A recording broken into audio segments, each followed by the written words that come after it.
perpustakaan sekolah kita isinya adalah buku-buku paket, buku-buku pelajaran. Sebenarnya tidak seperti itu.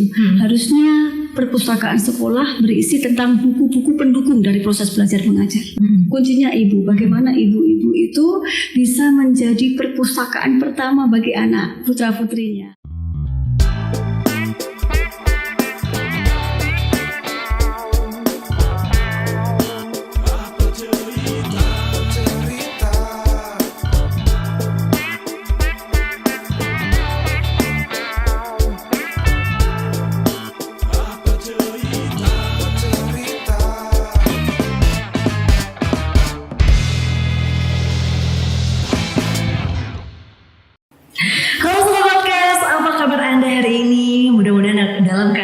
Dan juga semangat ya. Ketemu lagi pada saya Gina Febriona di Apa Cerita. Kira-kira apa yang bakal kita ceritain hari ini? Pastinya akan ada sesuatu yang sangat seru sekali. Jadi harus stay sampai dengan akhir dan juga jangan lupa subscribe untuk bisa mengetahui apa saja sih informasi yang akan kita berikan setiap kita menemani Anda semua. Nah pemirsa, Indonesia termasuk salah satu negara yang memiliki minat baca terendah di dunia loh. UNESCO menyebutkan minat baca masyarakat Indonesia hanya 0,001%, yang artinya dari 1.000 orang hanya 1 orang yang rajin untuk membaca. Untuk itu pemerintah Provinsi Sumatera Utara melalui Dinas Perpustakaan dan Arsip Provinsi Sumatera Utara telah menggiatkan program-program untuk menumbuh kembangkan minat baca seluruh masyarakat nih. Kalau begitu, kita akan bahas dengan seseorang yang sudah hadir, yaitu PLT Kepala Dinas Perpustakaan dan Arsip Provinsi Sumatera Utara, yaitu Ibu Dwi Endah Purwanti SSMSI. Kita sapa dulu ya. Halo Ibu, apa kabar? Kabar baik dan sehat Mbak Gina. Wah, cantik sekali Ibu hari ini. Terima kasih. Sangat cerah sekali. Semangat ya Ibu ya. Mudah-mudahan semangat. Harus selalu semangat ya. Harus selalu semangat. Nah, Ibu, kita akan bahas sesuatu yang sangat penting sekali ya Ibu ya, soal minat baca dan juga literasi ini. Apalagi masyarakat Sumatera Utara juga memang harus kita gencar-gencarkan untuk semakin banyak ataupun semakin rajin untuk membaca. Menurut Ibu nih ya, sebelum kita bahas lebih lanjut, gimana sih komentar Ibu soal data dari UNESCO ini Ibu? Ya, itu memang data yang kita atau kondisi yang kita hadapi saat ini. Indonesia pada umumnya kita memang rendah dalam urusan minat baca.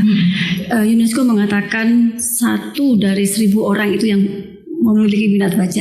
Kemudian ada survei lain yang tidak kalah penting yang dilakukan oleh PISA, yaitu program for International Student Assessment yang pada tahun 2018 itu mensurvei 62 negara dan kita tuh hanya nomor 2 dari bawah. Di bawah kita tuh hanya Botswana. Itu adalah kondisi yang betul-betul real kita hadapi yang menjadi PR kita bersama, Mbak. Iya, ini cukup memprihatinkan ya. Kondisinya seperti itu. Oke, lalu gimana nih Bu kalau bicara soal Sumatera Utara sendiri, gimana sih minat baca dan juga literasinya? Kondisi yang sama itu terjadi di Sumatera Utara. Secara nasional kita ini Mbak berada akhir tahun 2021 kita tuh berada di peringkat nomor 17 se-Indonesia dalam hal urusan peningkatan atau pembangunan indeks literasi masyarakat. Itu kita berada di angka 14,45. Kemudian di indeks kegemaran membaca masyarakat kita pun juga rendah. Kita berada di poin 53,11. Di bawah rata-rata nasional itu 55,73. Itu adalah kondisi yang benar-benar memprihatinkan kita. Dan ini lebih parah lagi di tahun 2022 ini ada laporan terakhir dari Perpustakaan Nasional yang menempatkan kita nilai indeks pembangunan literasi masyarakat kita itu turun dari 14,45 turun ke angka 7,94. Nah ini menjadi PR kita bersama Mbak Gina yang harus segera kita tuntaskan karena kita tidak ingin Sumatera Utara ini tertinggal dari provinsi-provinsi lain di wilayah Pulau Sumatera dan juga di Indonesia. Itu menjadi PR kita bersama. Iya Bu, sedih juga ya Bu ya. Tapi harus tetap semangat. Harus tetap semangat. Nah ini nih kali ini tujuannya Ibu Dwi hadir di sini ya untuk bisa memberikan informasi juga kepada pemirsa ya. Nah Ibu sebenarnya apa sih yang menyebabkan minat baca dan juga literasi masyarakat kita ini semakin menurun dan juga rendah ya Ibu ya? Apakah sudah ada penelitiannya Ibu? Kalau secara umum ini juga masih penelitian UNESCO yang menyatakan bahwasannya permasalahan terutama dari rendahnya minat baca masyarakat Indonesia itu adalah akses terhadap buku. Kita sangat-sangat terbatas di negara-negara luar itu, Mbak. Satu orang bisa terekspos atau terkoneksi dengan 45 sampai 50 buku per tahun. Itu satu orang. Kemudian kalau dari UNESCO, standar UNESCO itu juga satu orang itu memiliki 2 buku. Sehingga kalau masyarakat Sumatera Utara itu di atas 14 juta, harusnya kita, dan itu juga dari rekomendasi Perpustakaan Nasional, kita di Sumatera Utara itu kekurangan 28.753.303 buku. Waduh, Ibu detail banget ya.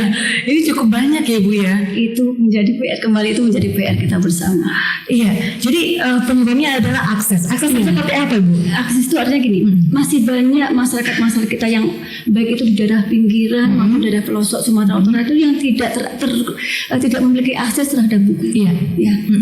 Artinya mereka juga sulit mendapatkan bahan bacaan.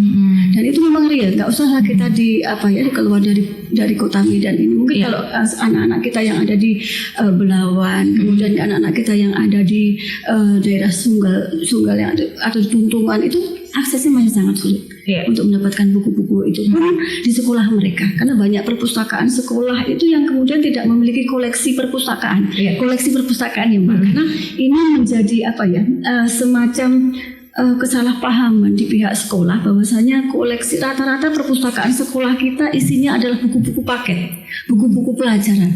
Sebenarnya tidak seperti itu.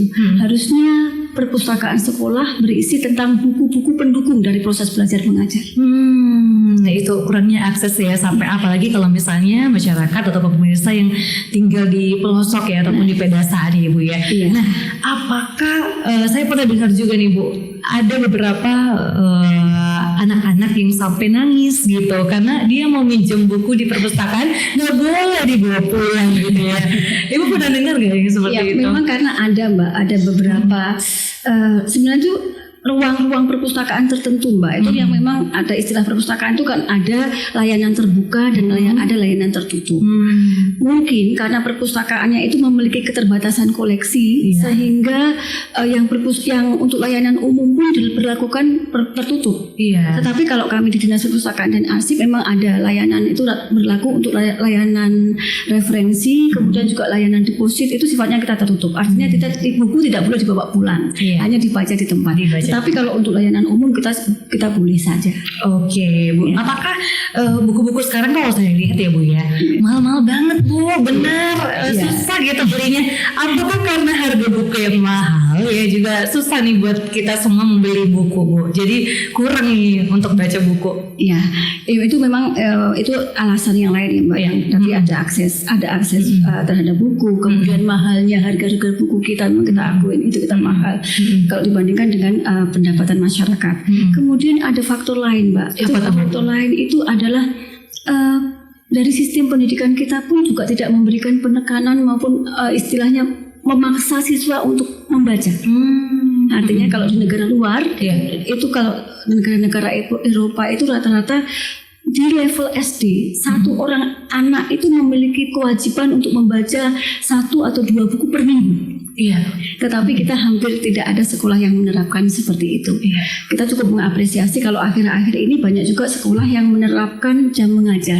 Jam membaca. Jam membaca 15 menit sebelum diberlakukannya proses belajar mengajar didahului dengan membaca bersama. Itu kita sangat-sangat apresiasi. Itu bagus tuh, Bu ya. Berarti sudah ada beberapa sekolah gitu, sekolah sekarang ini yang sudah ke sana. Kemudian juga faktor lain, kita juga harus mengakui bahwasanya kultur budaya kita itu memang tidak didasarkan kepada kegiatan membaca. Kita lebih kepada kegiatan mendengar dan bercakap-cakap. Sehingga orang lebih percaya apa yang dicakapkan daripada yang sumber-sumber yang dibaca.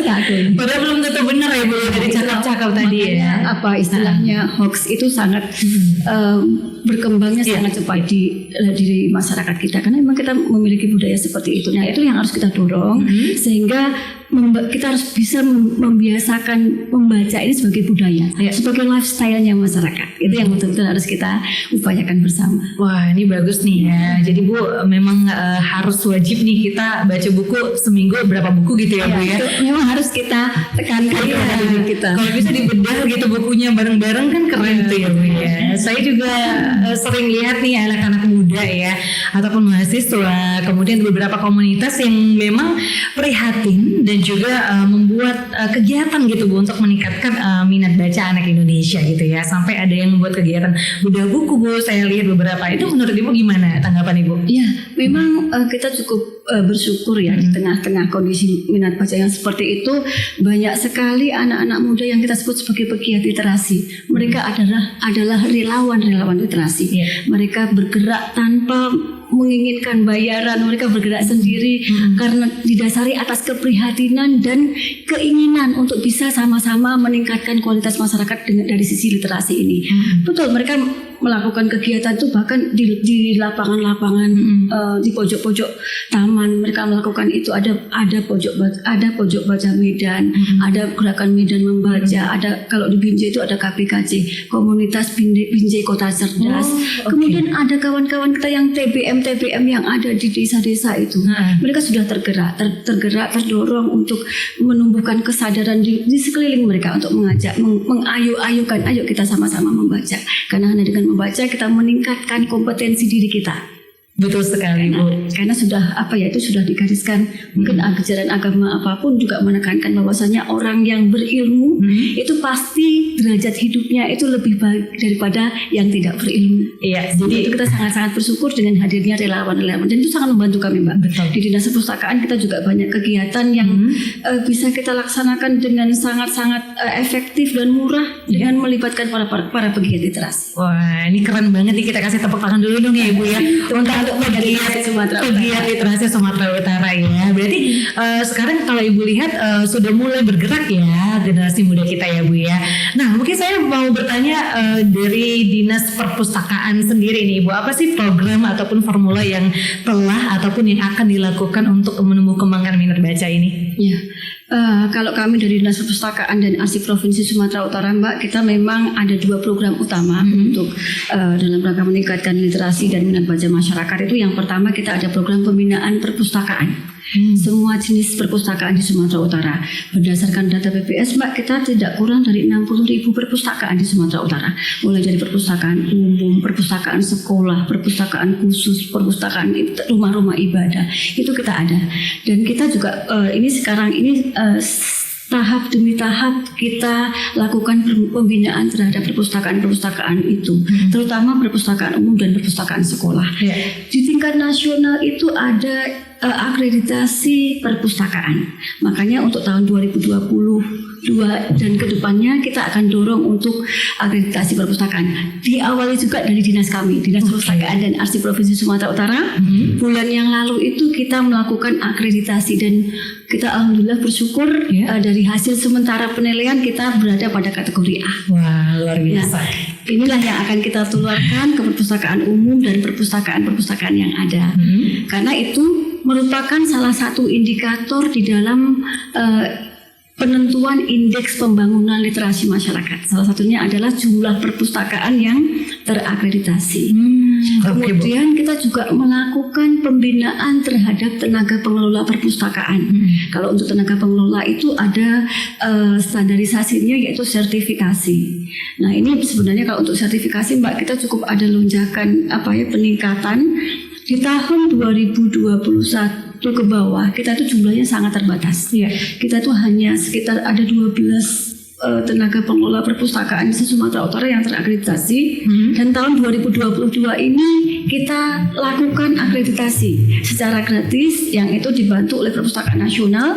Hasilnya ada penambahan 50 orang tenaga pengelola perpustakaan tersertifikasi. Wah, kabar baik. Dan itu juga akan kita dorong. Karena ini juga menjadi salah satu indikator untuk pengukuran indeks pembangunan literasi masyarakat. Wah, Kita juga tak henti-hentinya melakukan sosialisasi. Yang kedua, kita juga melakukan sosialisasi minat baca ini ke semua lapisan masyarakat.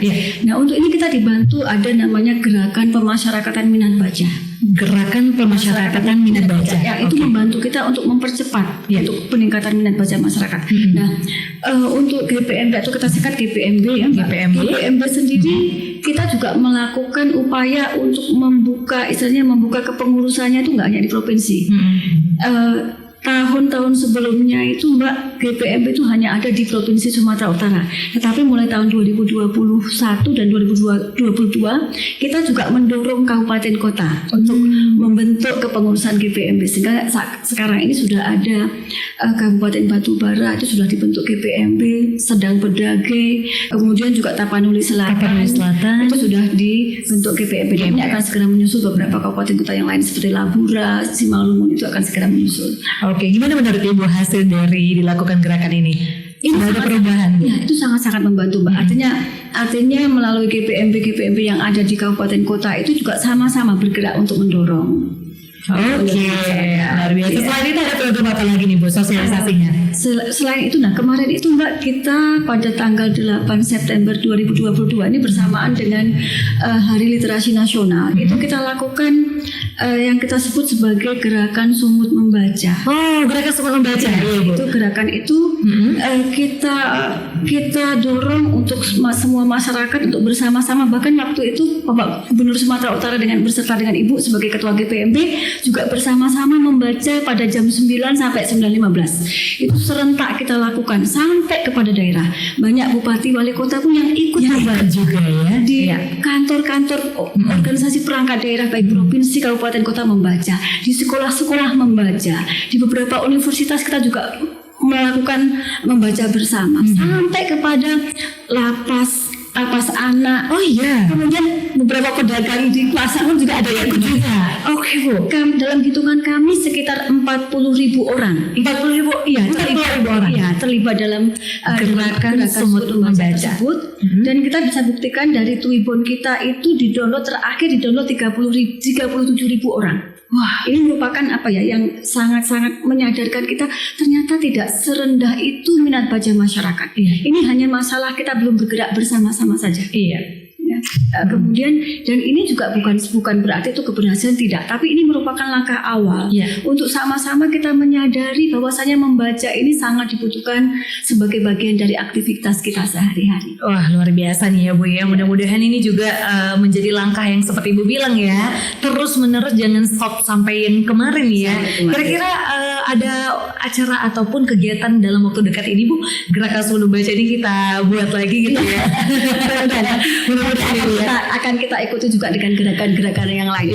Yang sangat kami harapkan itu dalam waktu yang akan datang itu Mbak, ada gerakan wakaf buku bersama Mbak. Gerakan apa Bu? Wakaf buku. Kita menyumbang wakaf buku bersama. Agar kekurangan buku-buku yang untuk anak-anak di pelosok itu bisa kita penuhi. Karena kekurangan 28 juta buku itu tidak akan sanggup dikerjakan oleh pemerintah sendiri.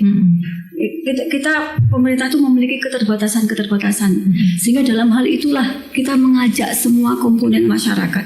Kita juga mengajak CSR dari perusahaan-perusahaan, dari BUMD, ini sudah kita mulai libatkan Mbak. Dari Bank Sumut sendiri pada tahun 2021 kemarin sudah memberikan bantuan 6 gerobak baca. Yang itu kita distribusikan langsung ke kabupaten kota. Itu kan ada ke Sedang Bedage, Deli Serdang, Batubara, Tapanuli Selatan, Pak Barat. Dan satu lagi kita distribusikan ke lingkungan TPA, tempat pembuangan akhir terjun yang ada di Marelan. Di sana untuk membuka akses anak-anak pemulung terhadap buku-buku. Iya benar Bu, luar biasa ya. Ini kita beri sampai kalau bisa sampai ke sana juga ya Ibu ya. Karena kalau menurut undang-undang perpustakaan itu Mbak, sebenarnya setiap warga negara itu berhak untuk mendapatkan layanan perpustakaan. Itu berhak untuk mendapatkan layanan literasi ini. Oke, Ibu. Nah, sekarang Bu, anak-anak zaman sekarang kan sukanya main handphone ya, apalagi di era digital ini ya. Apakah sebenarnya bisa membantu meningkatkan minat baca dan juga literasi para generasi muda ataupun kita semua ya Bu ya? Atau justru malah menghambat nih? Karena kan sekarang anak-anak kebanyakan main game, kemudian mainnya media sosial, buat story sana sini. Nah, menurut hemat Ibu gimana? Memang sih Mbak, ada beberapa pendapat yang mengatakan bahwasanya dengan hadirnya digital ini ya, hadirnya digital ini perpustakaan itu tidak berfungsi lagi atau sudah tidak dibutuhkan lagi gitu kan. Kemudian juga ada juga yang berpendapat anak-anak jangan banyak main digital karena itu nanti akan istilahnya akan merusak mereka. Kalau kami pribadi justru kehadiran digital itu kita sangat welcome. Di satu sisi memang ini sangat membantu perpustakaan Mbak untuk lebih membuka akses terhadap informasi. Karena harus kita akui sekarang ini tuntutannya memang seperti itu. Tuntutannya digital. Makanya istilah perpustakaan, istilah literasi kan sekarang ini tidak boleh kita artikan sekedar membaca dan menulis. Literasi salah satu komponen jenis literasi adalah literasi digital. Nah, adanya literasi digital juga membawa pengaruh kepada perpustakaan digital. Sekarang makanya kita kembangkan perpustakaan digital. Konsepnya sama dengan perpustakaan konvensional. Digital itu kan hanya medianya. Kemudian apakah di masa digital ini perpustakaan tidak penting? Tetap penting. Karena apa? Berhadapan dengan literasi digital, justru kita harus dikuatkan literasinya.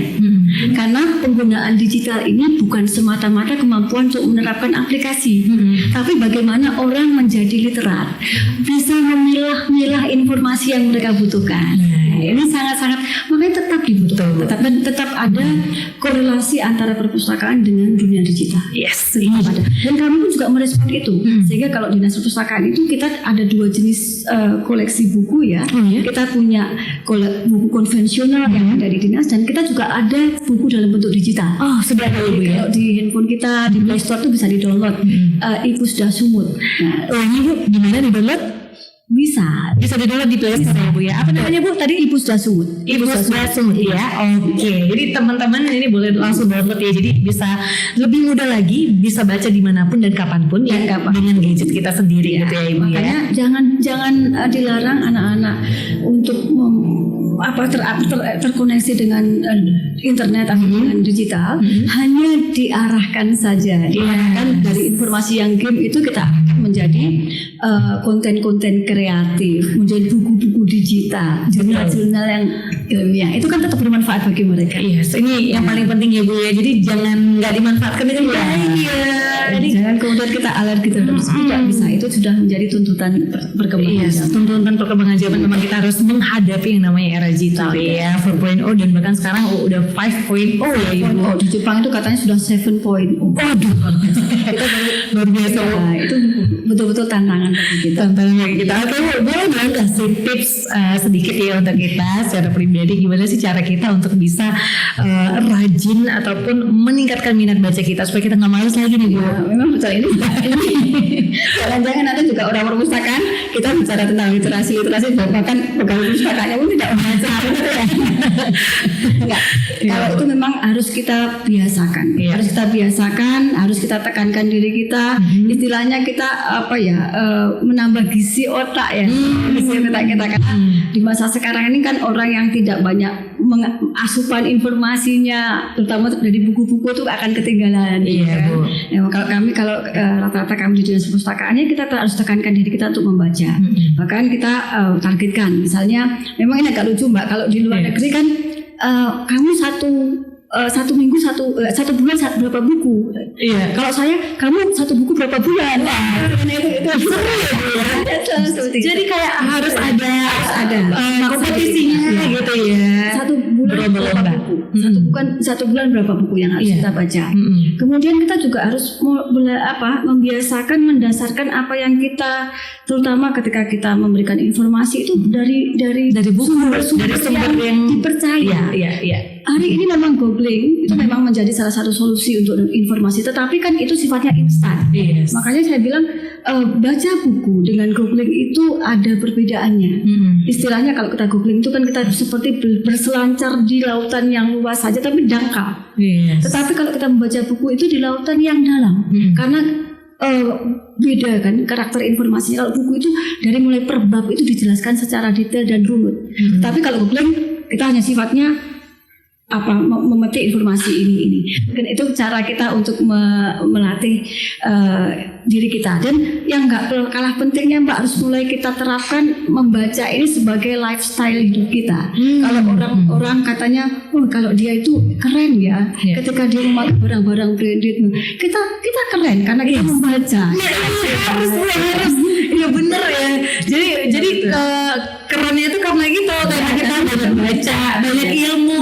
Aduh, kan keren ya Bu ya. Kita bicarain buku kan seru banget ya Bu ya. Tapi ini anak-anak sekarang luar biasa kok Mbak. Makanya sekarang ini kita jangan ketinggalan sama anak-anak generasi Z ini ya. Karena mereka nggak bisa lagi, kita kalau zaman dulu memberikan informasi asal-asalan asbun saja tidak bisa. Anak-anak itu sudah lebih pandai daripada kita, tahu bagaimana mencari informasi-informasi yang terpercaya. Gitu kan. Iya benar. Jadi kita juga, itulah kenapa kita harus terus-menerus membaca. Yes, betul sekali. Nah, tipsnya dari diri kita sendiri. Tapi kalau sebagai orang tua harusnya gimana sih Bu, ataupun para pengajar di sekolah ya, supaya bisa menuntun anak-anaknya kan sejak dini ya Bu ya, lebih baik ya, supaya mereka juga terbiasa sampai dewasa nanti. Gimana Bu tipsnya untuk para orang tua? Kalau minat baca ini Mbak, memang ada 3 jalur ya yang biasa kita harus tempuh. Itu yang utama, yang pertama itu dari jalur keluarga Mbak. Jadi literasi keluarga itu kita harus kuatkan. Bagaimana lingkungan keluarga itu memang menciptakan lingkungan literasi, lingkungan membaca. Orang tua juga begitu, mendekatkan anak-anak dengan buku. Kalau perlu memberikan hadiah kepada anak yang ulang tahun itu dalam bentuk buku. Seru ya Bu ya, seperti itu ya. Kemudian di keluarga juga bisa diterapkan jam kalau ketika anak saya kecil dulu, sekarang anak saya sudah mahasiswa nih Mbak, udah lulus. Ketika kecil saya biasakan jam belajar bersama. Misalnya jam 7 sampai jam 9 kita jam belajar. Tidak boleh kita mengakses atau menonton TV atau melakukan aktivitas-aktivitas. Semuanya kita arahkan untuk membaca, untuk sama-sama kita belajar. Nah itu harus dibiasakan. Kemudian apalagi ini kuncinya ibu nih Mbak. Kuncinya ibu. Bagaimana ibu-ibu itu bisa menjadi perpustakaan pertama bagi anak putra putrinya. Itu yang harus kita betul-betul tanamkan. Kemudian yang kedua, lingkungan sekolah. Tentunya sekolah juga begitu. Para guru juga harus memberikan contoh bagi siswanya untuk membaca ini. Janganlah kita perintahkan anak-anak membaca sementara diri kita sendiri juga tidak membaca gitu ya. Guru-guru sekarang itu berhadapan dengan anak-anak yang super kalau kata saya super yang jauh dari anak-anak pada masa saya dulu sekolah. Pada sekolah kan kita hanya informasi itu hanya kita dapatkan dari guru dan dari buku. Kalau sekarang kan anak-anak informasi dari mana saja. Yes, betul. Dalam hitungan detik mereka bisa mencari jawaban dengan googling kan itu. Benar. Itu juga harus kita. Kemudian yang ketiga juga harus dari lingkungan masyarakat.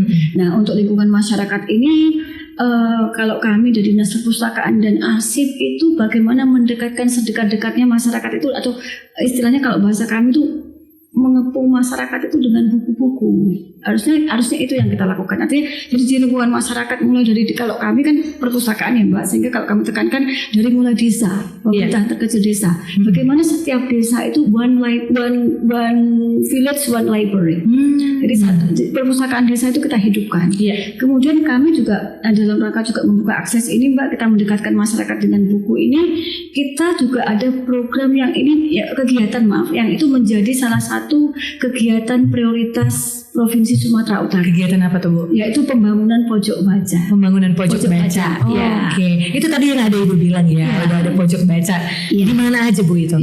Ini memang tahun 2000, karena ini juga kembali kepada keterbatasan anggaran. Pada tahun 2022 ini kita membangun pojok baca di 10 ibu kota, kabupaten kota yang ada di Sumatera Utara. 10 itu dari mulai kita ada di Papak Barat, kemudian kita ada di Karo, kemudian kita ada di Kabupaten Deli Serdang, Kabupaten Batubara, Kabupaten Labuan Batu Utara, Kabupaten Toba, Kabupaten Tapanuli Selatan, kemudian ada di Kota Tebing Tinggi, Kota Gunung Sitoli, dan Nias Selatan. Wah, itu nanti yang kita harapkan ini nanti akan menjadi rumah rumah kecil literasinya masyarakat Sumatera Utara, sehingga di masyarakat itu mereka bisa melakukan aktivitas literasi, nggak terbatas hanya membaca dan menulis.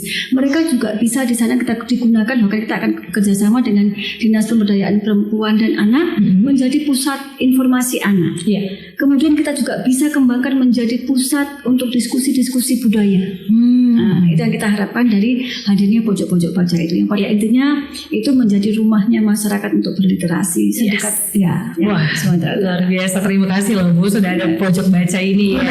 Mudah-mudahan akhir November ini sudah selesai semua pembangunan di seluruh kabupaten kota itu, sehingga bulan Desember itu sudah bisa dimanfaatkan oleh masyarakat. Wah, keren sekali. Sudah banyak dukungan juga ya dari pemerintah Provinsi Sumatera Utara melalui Dinas Perpustakaan dan juga Arsip Provinsi Sumatera Utara ya, untuk membangun banyak sekali kegiatan-kegiatan rumah-rumah pojok baca juga yang sudah tersebar di kabupaten kota ya. Nantikan di bulan Desember nanti ya, supaya semuanya juga antusias ya untuk bisa langsung memanfaatkan momen ini untuk bisa semakin banyak yang berliterasi ya Ibu ya. Oke Ibu, nah pesannya nih boleh dong kasih untuk masyarakat khususnya generasi muda terkait minat baca dan juga literasi. Ya, ini pesan khusus kepada kaum generasi Z terutama ya, yang saat ini jumlahnya juga sangat banyak ya. Tantangan hidup di masa mendatang itu memang sangat-sangat berat. Ya, kita berhadapan dengan bonus demografi di mana nanti kita akan mayoritas komposisi penduduk kita adalah usia produktif.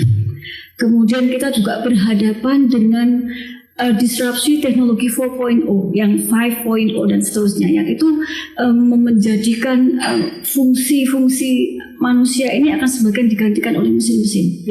Kemudian kita juga berhadapan dengan tantangan berat Indonesia, yaitu Golden Age of Indonesia, 100 tahun Indonesia.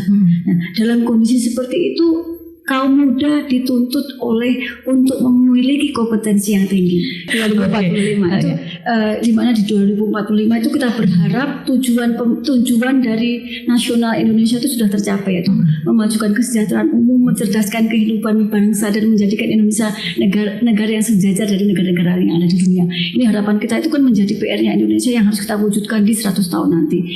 Yang tentunya itu membutuhkan dukungan sumber daya manusia yang handal, yang berkompetensi, yang terpelajar, yang mandiri, yang berdaya saing, dan itu tergantung dari para generasi yang sekarang ada. Maka kita harapkan semua generasi muda tingkatkan kualitas diri Anda.